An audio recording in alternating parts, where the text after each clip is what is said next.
香港人中意長揸收息股，唔係單單睇息率咁簡單㗎。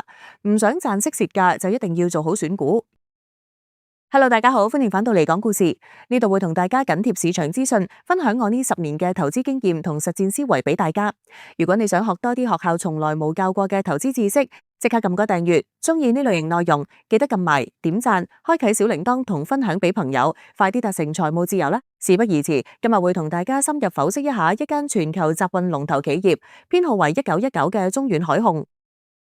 中遠海控係全球集裝箱航運業頭三甲，擁有港航一體化嘅強大佈局。公司正處於行業週期從高位回落嘅調整階段，盈利能力相比疫情高峰期有所下滑，但財務狀況極度穩健，現金充裕。目前嘅股息率超過8個百分比，同埋低估值市賬率僅0.77倍，為股價提供咗強大嘅安全邊際。公司前景關鍵在於全球運價能否觸底回升，同時需要面對行業固有嘅強週期性風險。公司業務以全球航運龍頭同埋港航一體化佈局。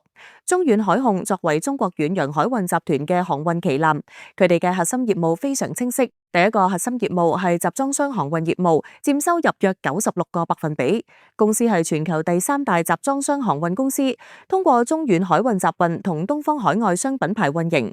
截至2025年底，自營船隊規模達360萬標準箱，航線網絡覆蓋全球約146個國家同地區。第二個核心業務係碼頭業務，佔收入約4個百分比，通過旗下中遠海運港口經營全球碼頭網絡。2025年總吞吐量達到1.53億標準箱，能夠有效平滑單一航運業務嘅週期波動，係公司一大競爭優勢。簡單嚟講，中遠海控唔單止係一間開船公司，更係一個擁有全球化碼頭資產嘅港航一體化綜合服務商。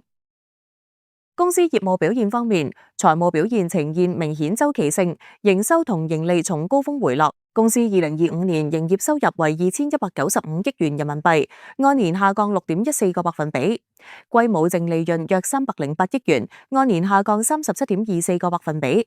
呢個下跌主要反映集運運價從疫情期間嘅極端高位回歸正常。雖然營收與盈利從高峰回落，但盈利能力依然可觀。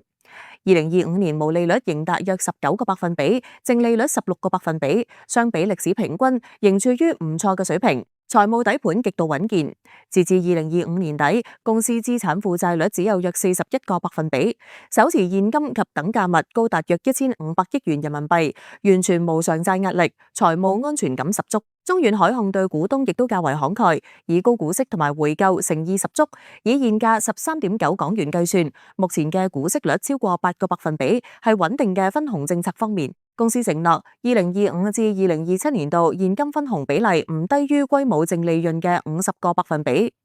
呢個政策為長線收息投資者提供咗清晰預期。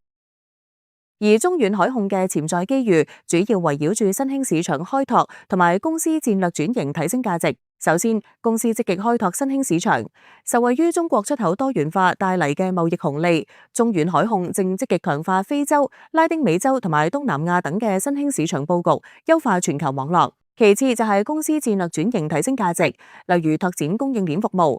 公司正從傳統航運商向綜合物流服務商轉型。2025年係集裝箱航運業務板塊入面，除咗海運以外嘅供應鏈收入增長達到9.64個百分比，成為新增長點。講完機遇，我哋都要客觀睇下風險。雖然中遠海控收息率吸引同埋存在住唔少潛在機遇，但係股市世界並唔存在十全十美嘅股票同埋必勝策略，每一筆投資都伴隨着取捨同埋機會成本。如果你突然見到完美嘅股票，咁大家就要更加小心，因為好大機會係你睇漏咗嘢。首先，企業需要面對嘅最大風險係行業嘅週期性。